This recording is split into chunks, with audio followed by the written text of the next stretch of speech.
तब्बल 2 दिवस जबरदस्त झालेल्या पावसानं यवतमाळ जिल्ह्यातल्या 16 तालुक्यांना अक्षरशः झोडपून काढलंय।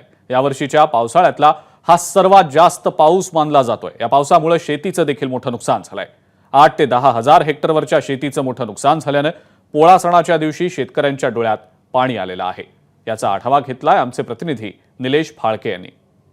यवतमाळ जिल्ह्यामध्ये परवा रात्रीपासून मुसळधार पाऊस कोसळला। याचा फटका आहे तो यवतमाळ जिल्ह्यातील 13 तालुक्यांना सर्वाधिक बसलाय। अतिवृष्टी या ठिकाणी झालेली आहे आणि जवळपास 53 मंडळामध्ये या पावसाचा फटका बसलाय।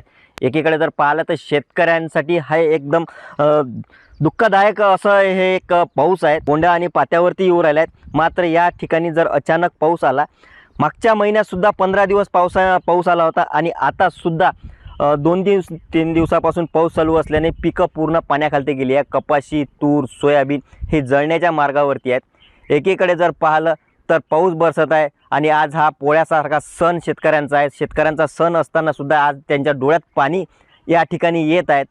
शेताची जर परिस्थिती पाहिली तर जिल्ह्यामध्ये शासनाच्या अंदाजानुसार 4.5 ते 5 हजार हेक्टरचा प्राथमिक अंदाजाचा नुकसान आहे। मात्र याची आकडेवारी जर पाहिली, वास्तवात जर पाहिलं तर 8 ते 10 हजार हेक्टरपेक्षा जास्त नुकसान या ठिकाणी झालेलं आहे। हे शेतपीक आहेत। या शेतपिकांना याचा सर्वाधिक फटका जो आहे तो बसलेला आहे। त्यामुळे शेतकऱ्यांच्या पोळा या सणाच्या दिवशी डोळ्यात पाणी आलेलं आहे आणि त्यामुळे शासनाने कुठेतरी याचे तातडीने पंचनामे करून सर्वेक्षण करून नुकसान भरपाई द्यावी अशी मागणी आता शेतकऱ्यांकडून होत आहे।